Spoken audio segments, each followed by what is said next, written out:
Qué bueno es Dios, qué bueno es otra vez estar aquí con ustedes, hermanos.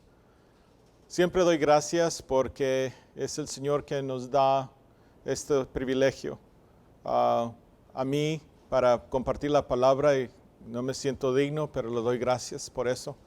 Y a ustedes porque no todo el mundo puede escuchar lo que Dios le ha dicho a su gente, a sus hijos y hijas, a los que Él ha elegido. Quisiera continuar el estudio que hemos comenzado en estos días, el Sermón del Monte.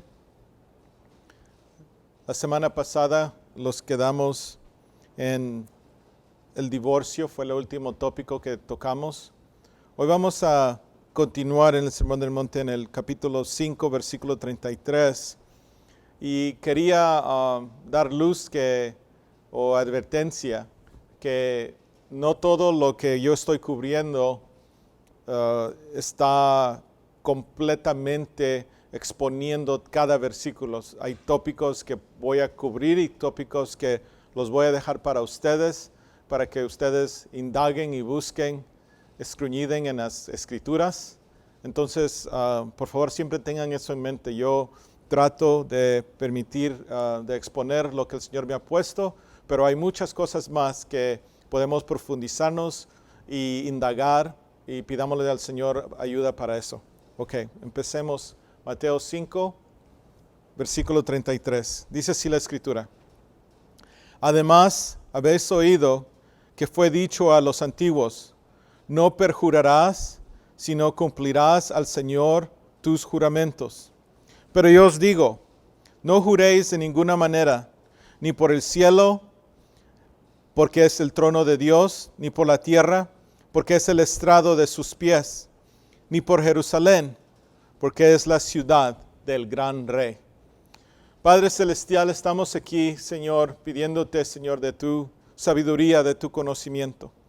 Ayúdanos, Padre, en esta enseñanza, a que sea tu Espíritu Santo el que nos instruye, el que los guía, el que profundiza esta palabra en nosotros, el que la hace venir a ser una palabra viva a nuestro diario vivir. Te damos gracias, Padre. Por favor, no permitas que ningún espíritu del mundo o mente de hombre contamine tu palabra, tus verdades. En el nombre poderoso de Jesucristo, pedimos esto, Señor. Amén y amén. Como acababa de leer, estábamos viendo que el Señor Jesucristo otra vez dice, además habéis oído que fue dicho a los antiguos, queriendo decir, cuando fue dada la ley, en el tiempo que el pueblo de Israel estaba en el desierto, que no harían una promesa, unos juramentos, porque en esos días se les dijo que cada juramento tenía que ser cumplido si era hecho delante de Dios, y era una ley, un reglamento bien puesto, poniendo responsabilidad en la vida del pueblo de Israel.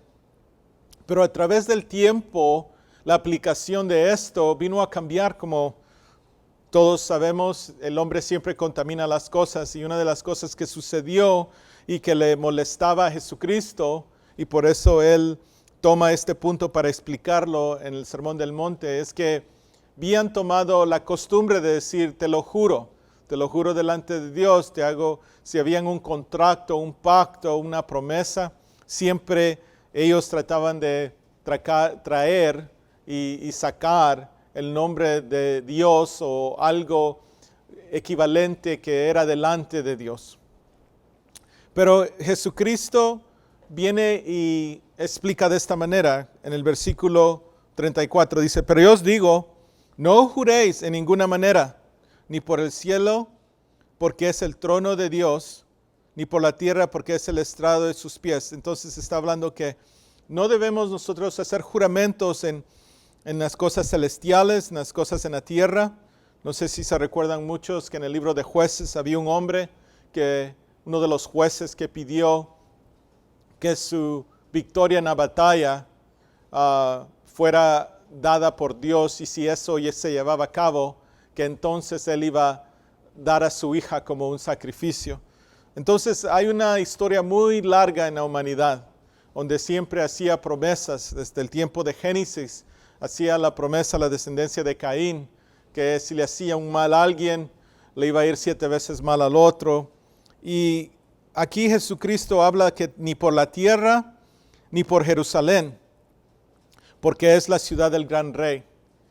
Y la razón que creo que nosotros como humanos nos gusta tratar de elevar y tratar de poner un poco de más fuerza en nuestras promesas y hacer juramentos es porque tenemos un orgullo en nuestra carne.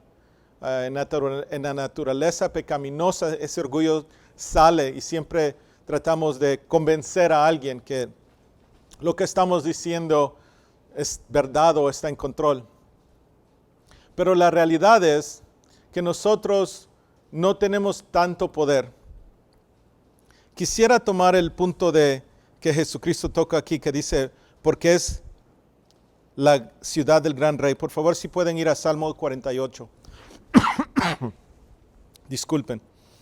Salmo 48. Salmo 48 me gustó porque lo que hace es habla de un salmo escrito por los hijos de Coré. No sé si se recuerdan de él en el libro de Números. Pero ellos escriben este salmo y dice aquí en el versículo 1, Salmo 48, grande es Jehová y digno de ser en gran manera alabado. En la ciudad de nuestro Dios, en su monte santo, hermosa provincia, el gozo de toda la tierra, es el monte de Sión, a los lados del norte, la ciudad del gran rey.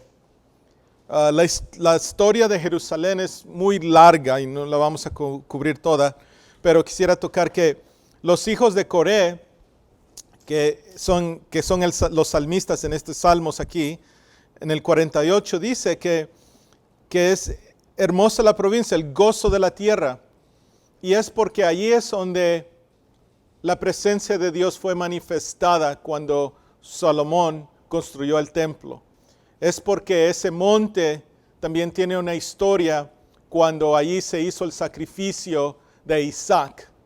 Este monte en Jerusalén, el monte Sión, es el mismo monte Moriah, que es donde la presencia de Dios había sido manifestada vez tras vez. Y cuando David al fin tomó esa ciudad, la capturó de los cananitas, él allí hizo su capital. Allí es donde él estableció el primer lugar donde se iba a adorar a Dios, no en un tabernáculo, pero en un edificio. Fue en Jerusalén. Entonces, en el versículo 2 aquí dice que es el monte de Sión a los lados del norte de la ciudad del gran rey. Y esta ciudad trae un significado muy grande, no solo por esos principios de que David estableció su reino ahí, después Salomón construyó el templo y la presencia de Dios se manifestó, pero también en el significado de Jerusalén en estos días.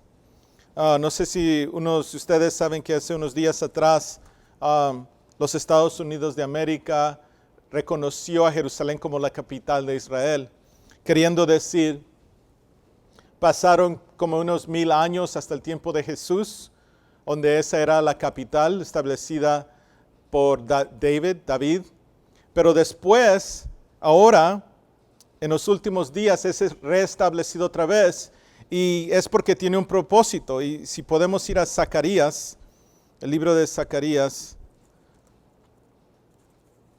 ahí podemos ver en el versículo 2 y 3, Zacarías 12, versículos 2 y 3, que Dios otra vez tiene otro propósito para Jerusalén. Dice aquí, he aquí yo pongo a Jerusalén por copa que hará temblar a todos los pueblos de alrededor contra Judá, en el sitio contra Jerusalén. Versículo 3. Y en aquel día yo pondré a Jerusalén por piedra pesada a todos los pueblos, todos los que se la cargaren serán despedazados, bien que todas las naciones de la tierra se juntarán contra ella. ¿Qué tiene que ver esto con lo que Jesucristo estaba diciendo? Estaba enseñando aquí Jesucristo que la ciudad de Jerusalén es la ciudad del gran rey. Fue Dios que ha establecido esto.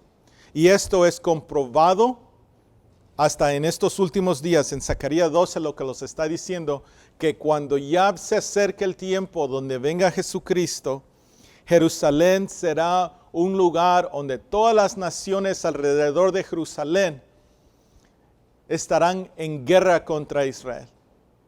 Y como todo conquistador que busca agarrar el premio grande, van a buscar capturar esa ciudad. Y no quiero irme muy lejos en este punto, pero les invito a buscar en la palabra de Dios cómo es que vendrá el Señor y a dónde es que se llevará a cabo. Pero una cosa que sí podemos ver en los evangelios, en Mateo y en Hechos, que cuando el Señor se va de esta tierra a estar con el Padre, Él va a regresar. Se fue del Monte de los Olivos, que está directamente al otro lado del templo o el lugar donde es ese monte de Sión. Y ahí es el mismo lugar donde Él regresará. Y esta ciudad, como dice aquí el versículo, Jerusalén está establecida como una piedra pesada. Entonces, hay lugares que Dios ha declarado que le pertenecen a Él. Entonces, ¿cómo es que nosotros a veces podemos tomar una libertad de usar las cosas de Dios para hacer promesas? Y eso es lo que estaba pasando en estos días. Los fariseos estaban usando las cosas de Dios. A veces decían, no hemos pecado porque no hemos usado el nombre de Jehová, sino que hemos dicho, te juro ante el cielo, por el cielo, o te juro por Jerusalén. Y ahí lo que Jesucristo está diciendo es, no hagan eso, pero también que la ciudad del gran rey tiene un significado muy importante en lo que Dios escogió con David y lo que Dios tiene preparado para los últimos días. Vamos a Mateo 23 para que veamos cómo Jesucristo explica esto de juramentos un poco más. En Mateo 23, por favor. Mateo 23, 16. Dice así, Mateo 23, 16. Ay de vosotros, guías ciegos, que decís, si alguno jura por el templo, no es nada, pero si alguno jura por el oro del templo, es deudor. Queriendo decir, los fariseos, los escribas, la gente religiosa en ese tiempo, estaba haciendo le decía a alguien, sí, prométemelo por el templo. Pero aquí Jesucristo les dice que no es nada, pero si alguno jura por el oro del templo es deudor, queriendo decir, ellos escogían cómo hacían estas promesas. Si lo hacía por el templo, significaba esto. Si lo hacía por el oro, tenía un significado, queriendo decir, si te prometí darte dinero para el templo, entonces ahora tengo que cumplir porque te prometí darte dinero para el templo. Entonces Jesucristo les dice, son ciegos, guías ciegos, versículo 17, insensatos y ciegos, porque ¿cuál es mayor? ¿El oro o el templo que santifica al oro? Noten aquí que le está dando un lugar muy alto al templo, porque ahí es donde se había manifestado Dios.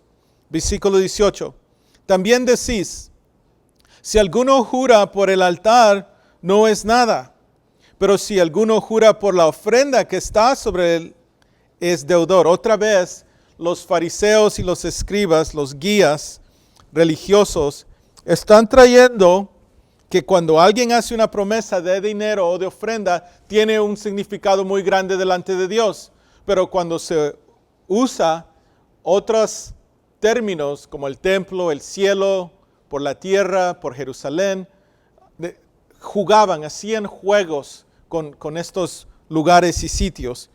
Pero Jesucristo quiere enseñarles que no se trata de lo que las palabras que escogen, sino que tienen que tener esa reverencia con las cosas de Dios. Versículo 18 dice, también decís, si alguno jura por el altar no es nada, pero si alguno jura por la ofrenda que está sobre él es deudor.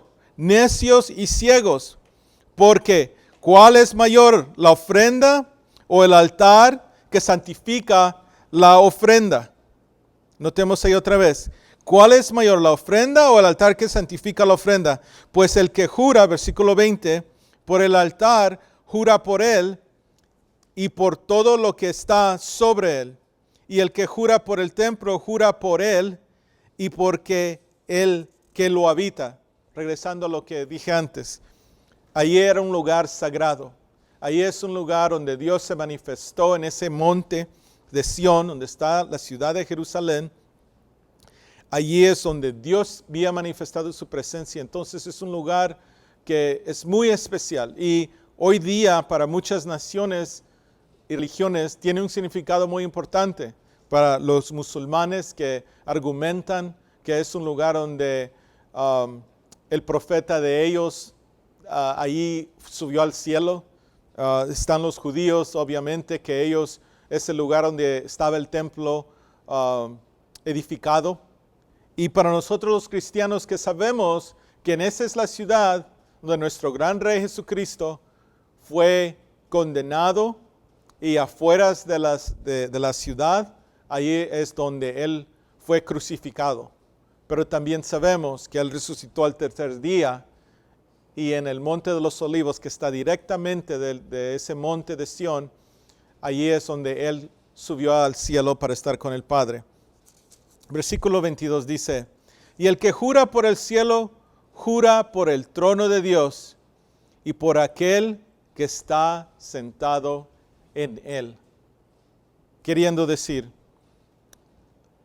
no hables y hagas estas promesas de lo que no entendéis, de lo que no podés hacer santo, porque la ciudad es santa, el monte es santo, el templo es santo, porque Dios ha escogido ese lugar.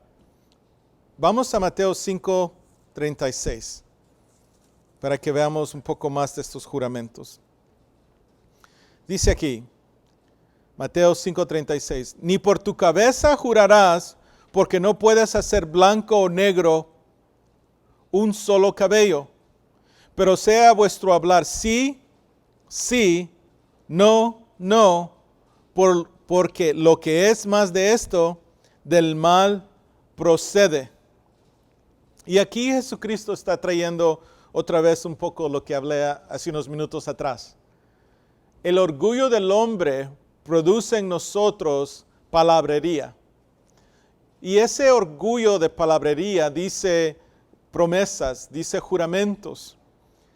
Pero cuando nosotros podemos examinar la vida de un humano, entendemos que no tenemos control sobre nada, más nuestras propias acciones, y a veces hasta ni eso podemos controlar. Por eso un fruto del Espíritu Santo es dominio propio. Pero en las muchas palabras, a veces prometemos hacer algo en la iglesia. Prometemos empezar un ministerio. Pero es muy importante que escuchemos la enseñanza de Jesucristo, que nos está diciendo que nosotros no tenemos poder ni por un cabello para cambiar el color. No tenemos nosotros la manera de manejar lo que va a suceder mañana, porque hoy día puede venir un terremoto, una enfermedad, un accidente, y ahí es donde el cristiano empieza a encontrar su humildad. Porque cuando él dice o habla, si Dios quiere, si Dios me permite, con el favor de Dios, él está poniendo delante de él la voluntad de Dios y no la voluntad que él piensa que él puede manejar o llevar a cabo a un día u otro. Entonces Jesucristo dice que sea tu sí, sí y tu no, no, porque eso es lo único que podemos decir. Pero si hemos hecho eso, tenemos que mantener esa palabra. No debemos desviar de ella. Si estamos desviando de ella, estamos entrando a algo que procede del mal, porque estamos mintiendo, estamos engañando. Vamos a Santiago para ver esto un poco más. En Santiago, capítulo 4, ahí en el versículo 13 dice así: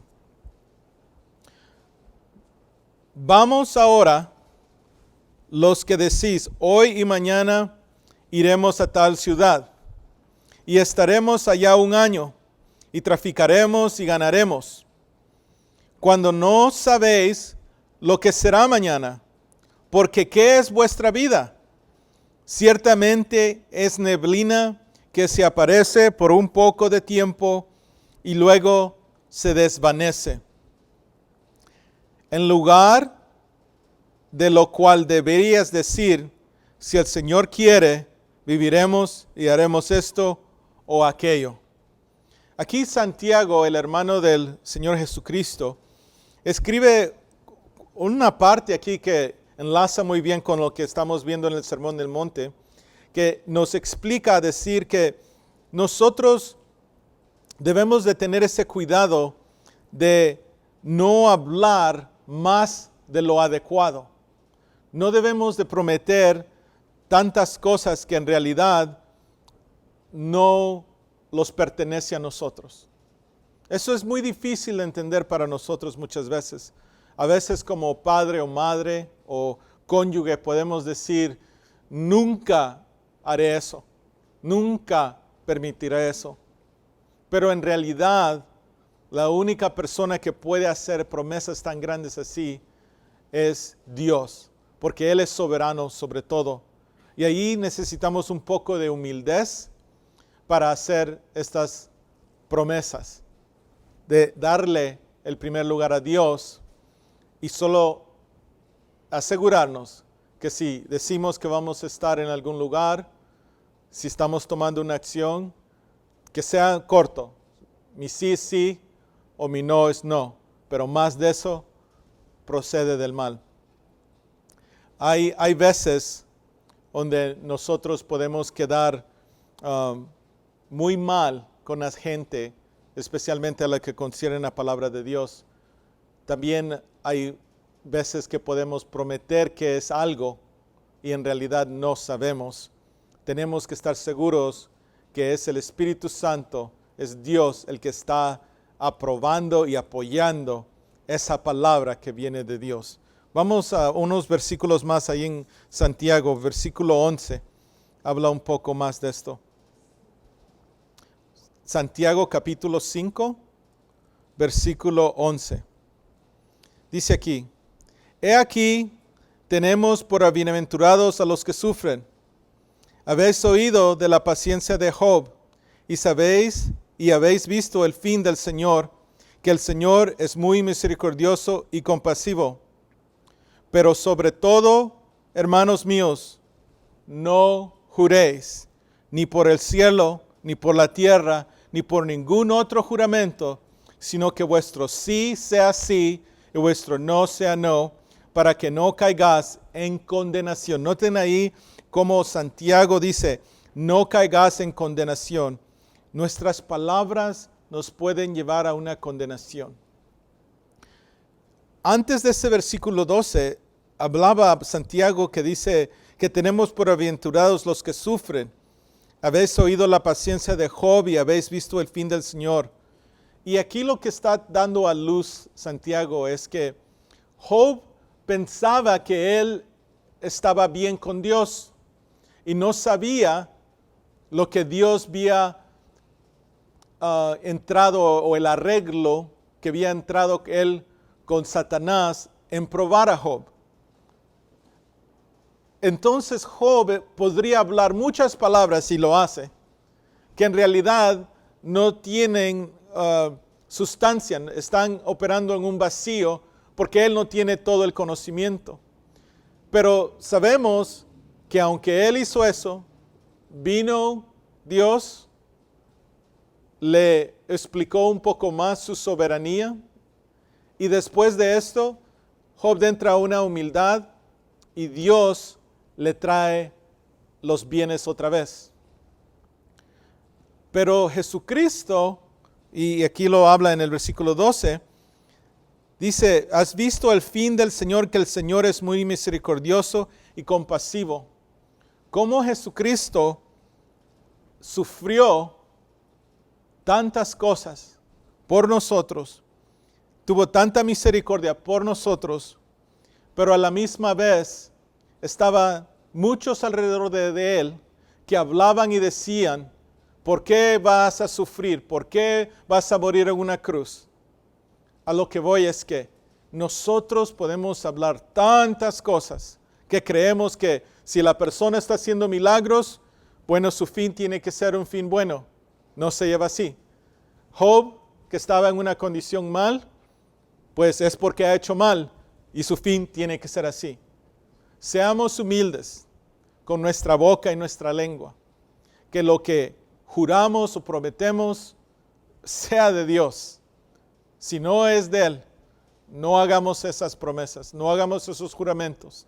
Es mejor decir, mi sí es sí y mi no es no, en lo que el Señor permita, no en lo que nosotros pensamos que es justificado delante de nuestros propios ojos o en nuestra mente, porque no somos Dios. Regresemos a Mateo 5, 38. Mateo 5, 38 dice así. Oíste que fue dicho, ojo por ojo y diente por diente. Pero yo os digo, no resistáis al que es malo.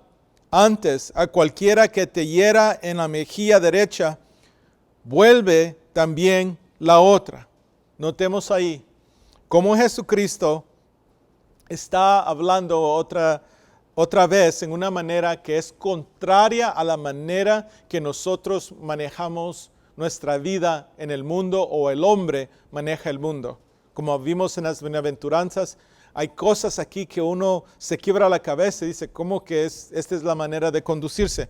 Pero sí, aquí Jesucristo está diciendo, el cualquiera te hiera en la mejilla derecha, vuelve también la otra. Versículo 40. Y al que quiera ponerte a pleito y quitarte la túnica, déjale también la capa. Queriendo decir, si te quieren quitar tu propiedad, dales más. Y esto tampoco enlaza en la manera de nuestra manera de pensar en lógica humana. Versículo 41. Y cualquiera que te obligue a llevar carga por una milla, ve con él 2. En estos días, en la ciudad de Jerusalén, estaban bajo el dominio del Imperio Romano. Los romanos tenían una costumbre que si ellos necesitaban ayuda para una conquista, para controlar un pueblo, una aldea, ellos solo llamaban a la gente y decían, necesitamos comida, necesitamos agua, necesitamos esto, necesitamos obra de mano para llevar algo a cabo. Entonces era algo continuo. Sí, en los días de Jesús se iban unos soldados y ellos querían que alguien les ayudara con una carga para darle agua a los caballos, lo tenían que hacer. Pero el punto importante aquí es este, que Jesús les dice que si les dice lleva la carga por una milla, da más de eso, ve 2. 42, al que te pida dale, y al que quiera tomar de ti prestado, y aquí es un versículo muy difícil de entender. Tal vez no he dicho esto antes. Muchas de estas palabras que Jesús usa en el Sermón del Monte son palabras a sus discípulos, a las personas que tienen el Espíritu Santo, que están caminando con el poder del Espíritu Santo.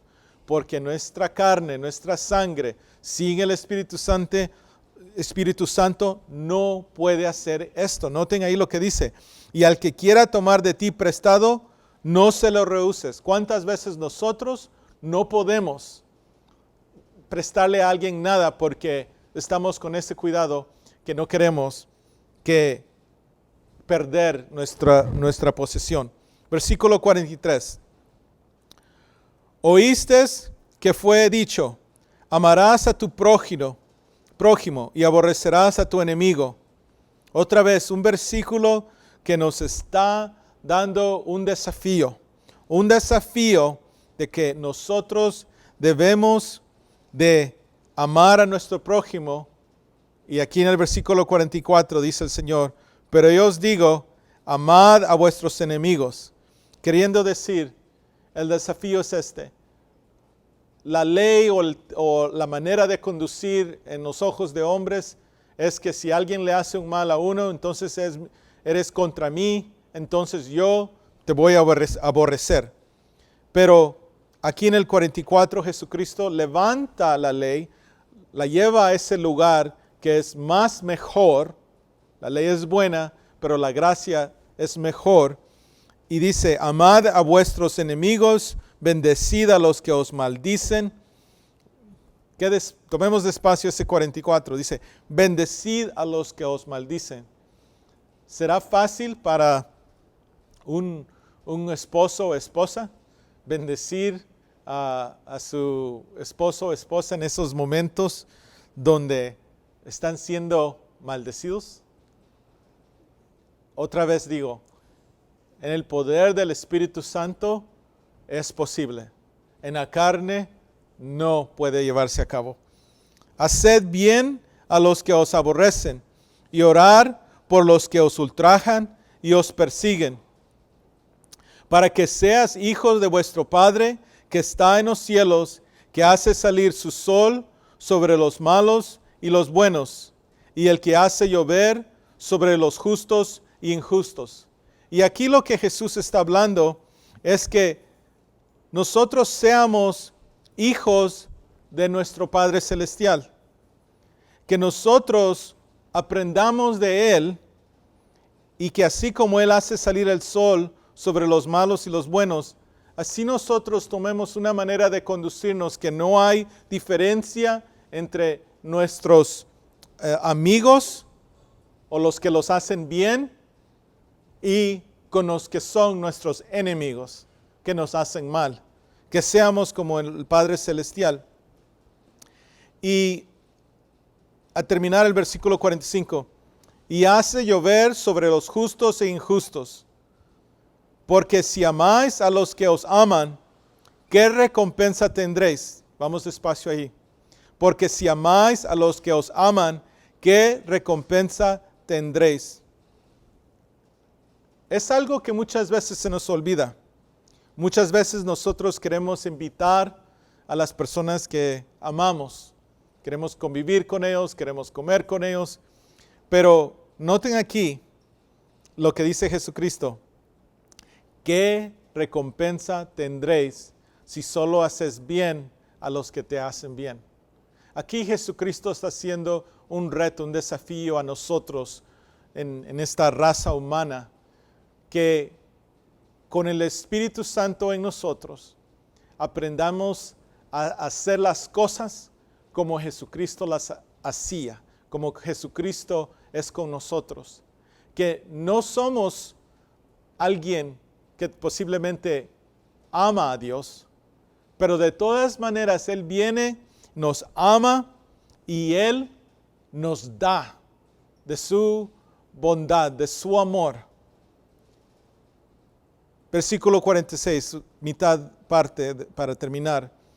¿No hace también lo mismo los publicanos Y lo que estaba diciendo ahí es que los que colectaban impuestos, ellos tenían como todo negociante o mercadero, que si uno le compra o uno está participando en su negocio, sí, tiene el primer lugar en la mesa, venga a sentarse, vamos a comer. Pero Jesucristo estaba diciéndole a sus discípulos, diciéndoles a nosotros que vayamos más allá. Versículo 47. Y si saludáis a vuestros hermanos solamente, noten aquí otra confirmación que el Sermón del Monte es para la iglesia, es para los discípulos. ¿Qué hacéis de más? ¿No hacen también así los gentiles? Y aquí está diciendo Jesucristo, si nosotros solo saludamos a los hermanos y no hacen así lo mismo los gentiles, queriendo decir, ellos saludan y están en esa manera de conducirse que siempre reciben aprobación de personas que ya los conocen. Pero Él dice que no seamos como los gentiles. Entonces nuestro caminar en este mundo como la luz del mundo es que nosotros seamos siempre hospitalitarios, que seamos amistosos con las personas que en realidad nosotros no sabemos si están con nosotros o no los pueden dar algo de regreso, pero podemos nosotros tener una manera de conducir que es en amor, que es con compasión y que está con las manos abiertas para el que necesita. Vamos a Romanos 12 para ver esto un poquito más. Romanos 12, el apóstol Pablo, en este capítulo, si quieren estudiarlo en su propio tiempo, van a encontrar muchos de los tópicos o de los elementos que el Señor Jesucristo cubre en el Sermón del Monte. Y en el versículo 17, entonces Romanos 12, versículo 17 dice así: no paguéis a nadie mal por mal, procurad lo bueno delante de todos los hombres. Es algo que debemos de meditar si estamos haciendo en nuestro hogar, en nuestro trabajo, en nuestra diario vivir. Versículo 18. Si es posible, en cuanto dependa de vosotros, estad en paz con todos los hombres. No os venguéis vosotros mismos, amados míos, sino dejad lugar a la ira de Dios, porque escrito está, mía es la venganza, yo pagaré, dice el Señor. Quiero parar ahí. Cuando leímos en Mateo capítulo 5 de amar a nuestros enemigos, debe de darlos un poquito de temor, porque aquí estamos viendo en Romanos que cómo será la condición en que traerá juicio, en qué circunstancias traerá juicio Dios a esas personas que a veces nos hacen mal a nosotros. No sé si alguna vez han meditado eso. ¿Cómo será la ira o la justicia de Dios delante de alguien que posiblemente no sabe lo que está haciendo en lastimarnos, en perseguirnos? Pero aquí en este versículo 19 de Romanos 12 dice, mía es la venganza, yo pagaré, dice el Señor. Entonces nosotros, al mostrar amor a nuestros enemigos, podemos enseñarles a las personas misericordia y con el favor de Dios tal vez traerlos a esas personas al conocimiento del amor de Jesucristo, que como vimos otra vez en las bienaventuranzas, Él en la cruz estaba orando por los que habían lastimado y crucificado a Él.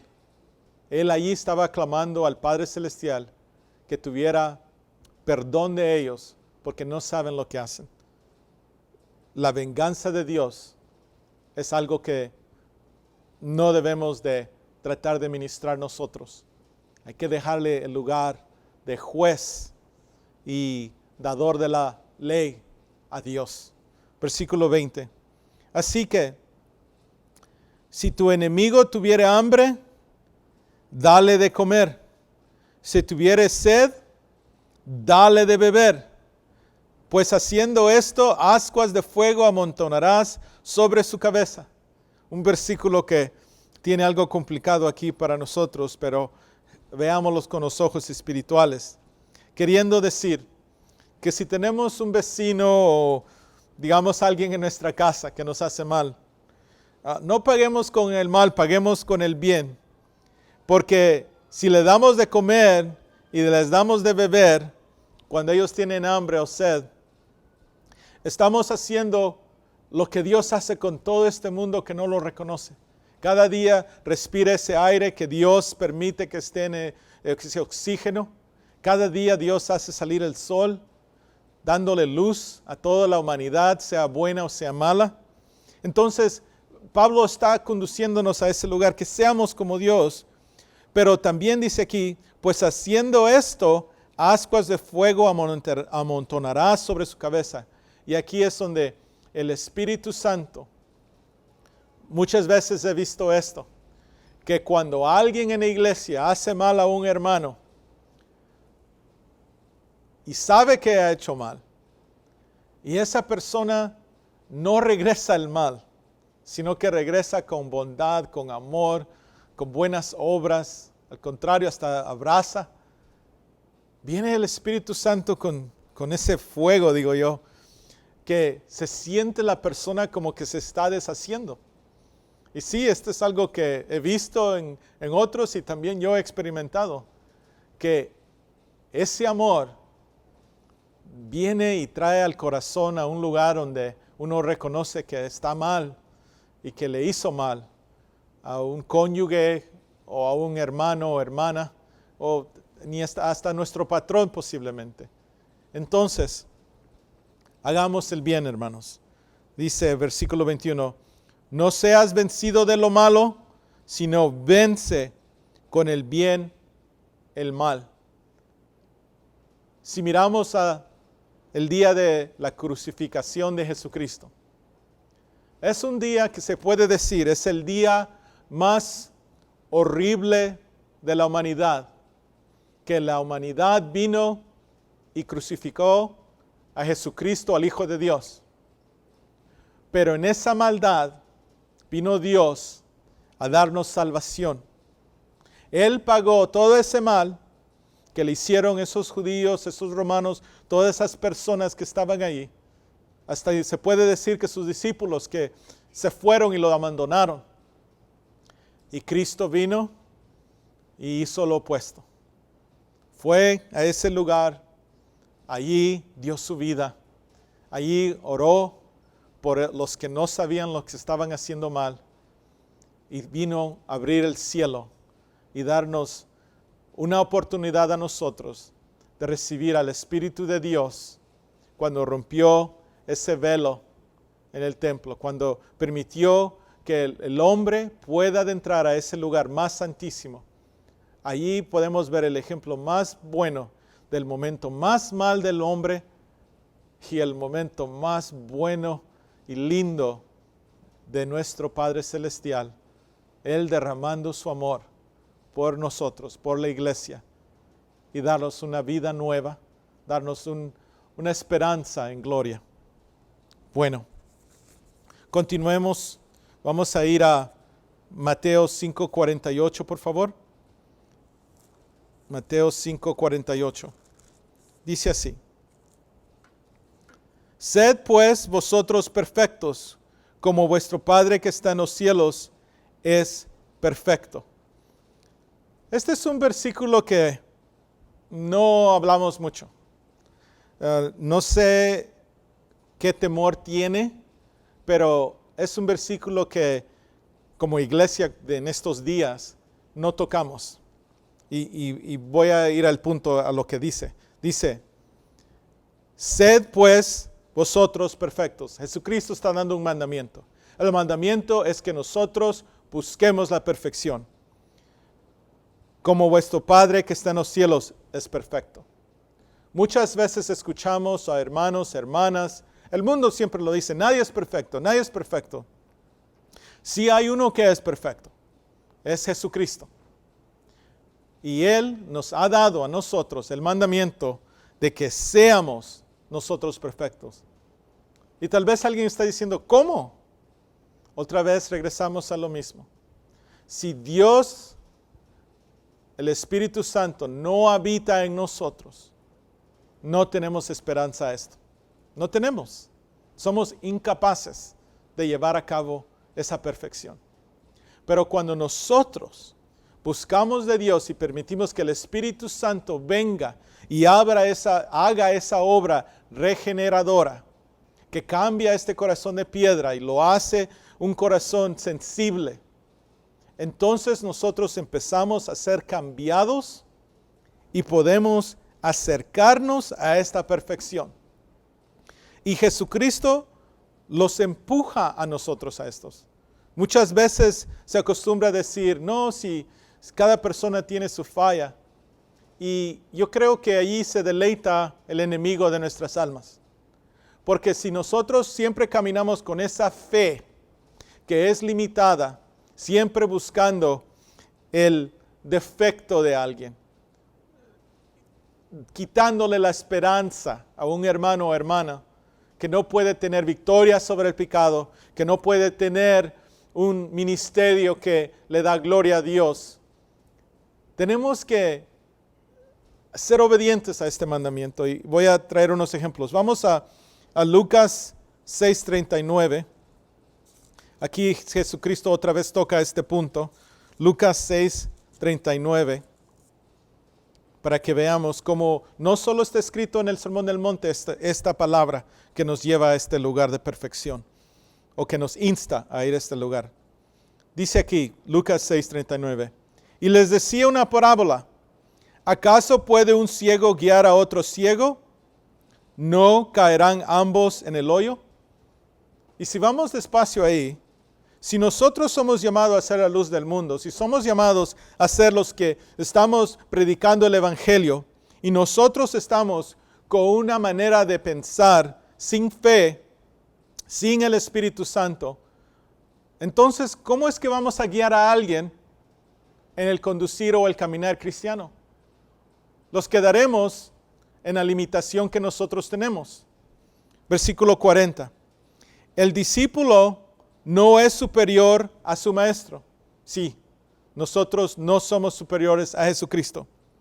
Mas todo el que fuere perfeccionado será como su maestro. Queriendo decir, sí, nosotros somos los estudiantes. Jesucristo es el maestro. Pero nosotros tenemos que ser perfeccionados a través del trabajo, la obra del Espíritu Santo que hace en nosotros, cambiando nuestra manera de hablar, nuestras decisiones, cambiando, y vamos a ver esto en la siguiente enseñanza, del ayuno. Estar en esa comunión donde estamos negando la naturaleza humana. Estamos desechando a ese viejo hombre que fue crucificado en la cruz y ahora estamos diciendo, Señor, perfeccióname. Ayúdame a limpiar este corazón para que yo sea como tu Hijo Jesucristo. ¿Qué temor tenemos hoy día de decir estas palabras? Tenemos que ser como Jesucristo. Tenemos que caminar como Él caminaba. Caminar en la luz. Tenemos que agradar al Padre Celestial. Es un temor muy grande en la iglesia.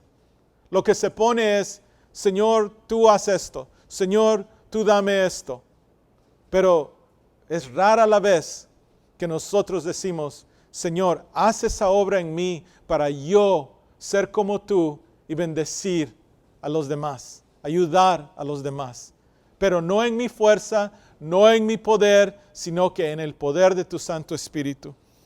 Y vamos a Romanos 8:29, es otro versículo que me gusta que habla de esto.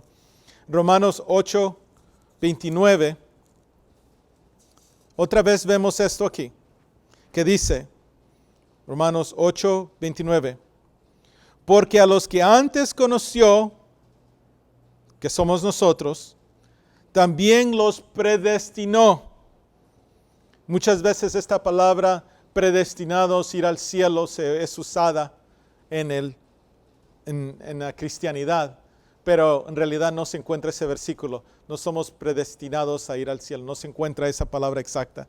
Pero sí se encuentra que somos predestinados para que fuesen hechos conformes a la imagen de su Hijo. Queriendo decir, el propósito de Dios, en el principio hizo al hombre en su imagen, Adán y Eva. Los hizo conforme a su imagen, para que fueran ellos una manifestación de Él. Pero cuando ellos quebrantaron los mandamientos, el mandamiento de comer del fruto prohibido, eso fue cortado. Y la descendencia de Adán y Eva no pueden alcanzar entonces ser conformes otra vez a Dios.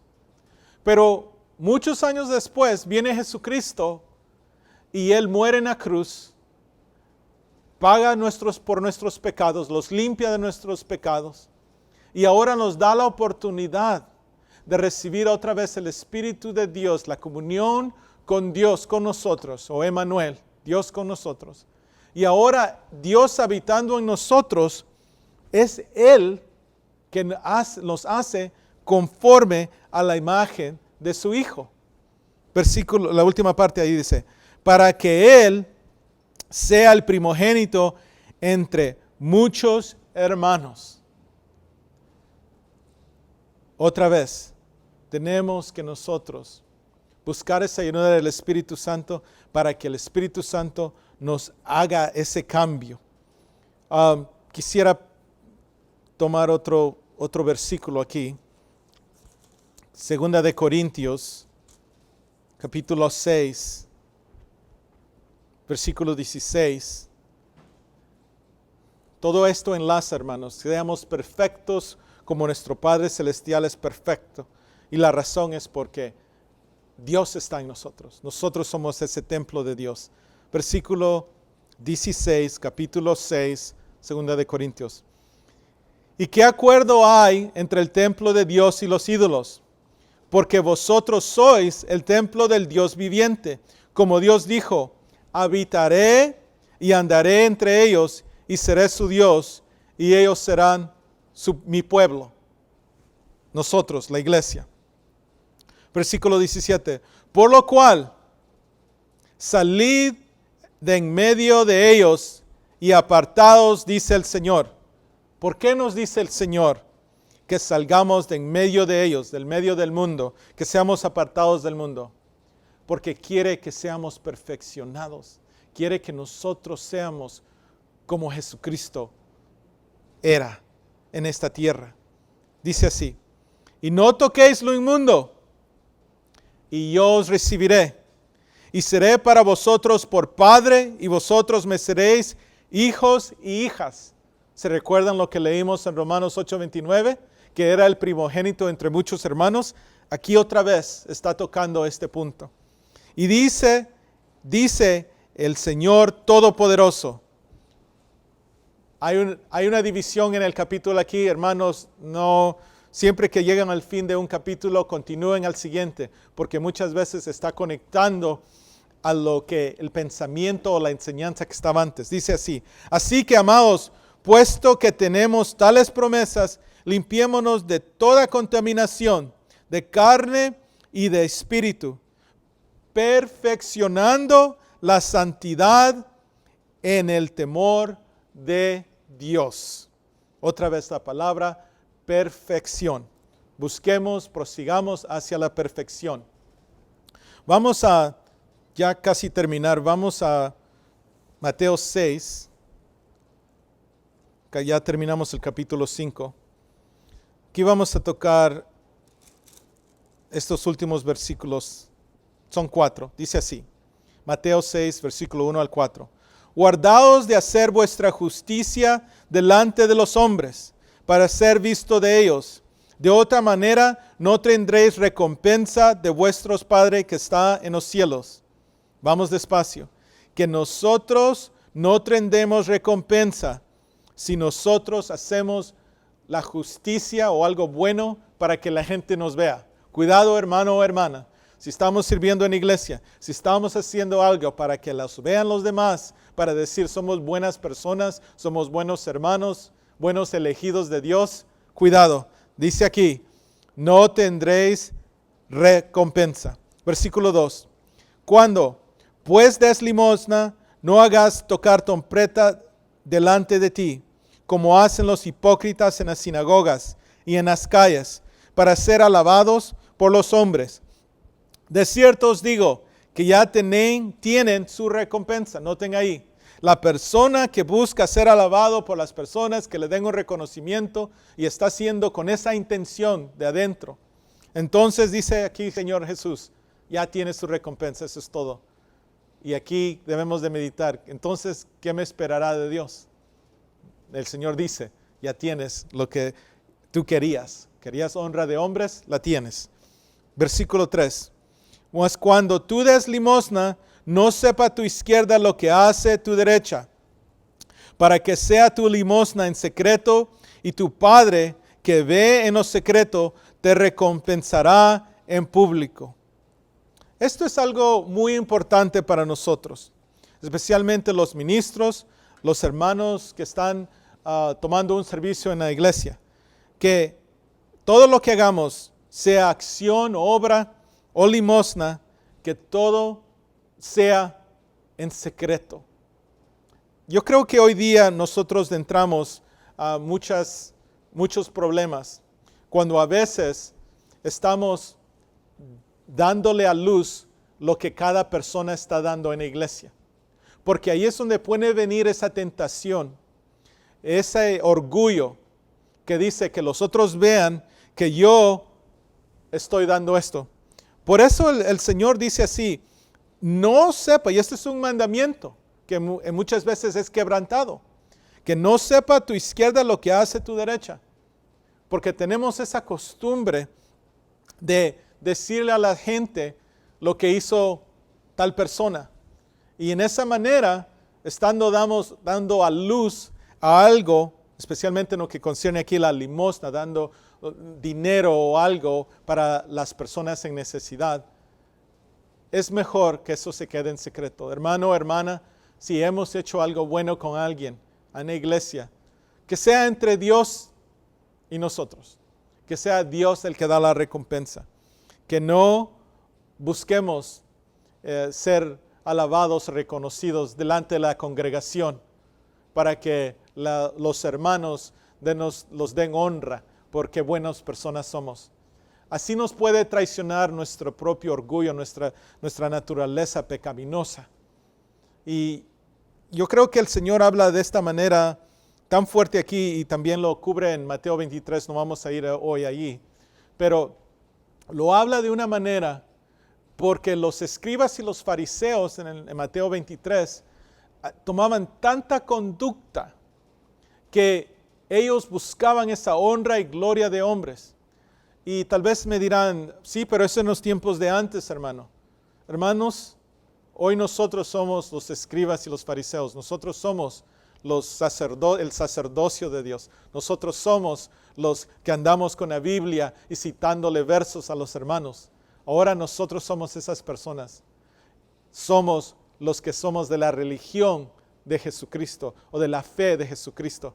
Ellos en ese tiempo cuando Jesús iba al templo, era con ellos, su propio pueblo. Creían en el mismo Dios, creían en las mismas observaciones de fiestas. Así nosotros hoy día. Pero que nosotros, hermanos, tengamos ese cuidado de no buscar la honra de hombres, que no busquemos justicia delante de hombres. Bueno, vamos a terminar aquí y con el favor de Dios vamos a continuar esta enseñanza en el Sermón del Monte la próxima semana. Vamos a orar porque tocamos unos tópicos de la palabra, nuestra lengua, los juramentos. Tocamos de nosotros amar a nuestros enemigos. También tocamos de que no busquemos la honra de hombres. Hay otros versículos, los cubriremos en otra vez, donde Jesucristo nos insta y dice, no, esa es una abominación. creo que es Lucas 16:25, donde es una abominación delante de Dios cuando nosotros buscamos la honra de hombres. Busquemos la honra de Dios, busquemos que Él en ese lugar secreto es el que sabe toda buena intención de nuestro corazón, toda limosna, toda ofrenda de oración que ponemos delante de Él. Oremos. Padre Celestial, te damos gracias, Señor, porque eres tan bueno con nosotros, que nos enseñas y nos instas a caminar como tú caminaste en esta tierra. Nos instas a ser perfectos. Y no nos dices que seamos perfectos en nuestra propia fuerza, sino que tú has consumido todo, tú has terminado todo, tú has cumplido todo. En esa cruz nos diste acceso a tu Espíritu Santo para que nosotros seamos ese templo del Espíritu Santo y podamos ser perfeccionados. Que amemos en esa perfección a nuestros enemigos. Que nosotros demos amor a los que no quieren amarnos. Que nosotros, Padre Celestial, podamos ser el ejemplo en la iglesia, en nuestra casa, no buscando reconocimiento ni honra, más que todo lo que hagamos sea para tu honra y tu gloria, y siempre que tú seas el que queremos agradar, no a los demás. Gracias, Padre. Gracias por darnos este tiempo, por tu palabra. Ayúdanos, Señor, a entenderla y a practicarla diariamente. Oh Padre, si hay alguien que no conoce de ti, que busque un hermano o una hermana en el Evangelio, en la fe, y llegue a los pies de Jesucristo. Padre Celestial, esta es una oración, que así como estamos estudiando este sermón del monte, aprendamos y podamos ser esa luz, esa sal de la tierra, para atraer a los que tú has escogido, a los que tú has predestinado a ser conforme a tu Hijo Jesucristo. Gracias, Padre, en el nombre de Jesús. Amén. Muchas gracias, hermanos, por estar con nosotros otra vez. Aquí en la pantalla están viendo el sitio de la página de nuestra iglesia. Por favor, visítenos. Nosotros estamos muy agradecidos que nos visitan y que el Señor los bendiga. Bendiciones.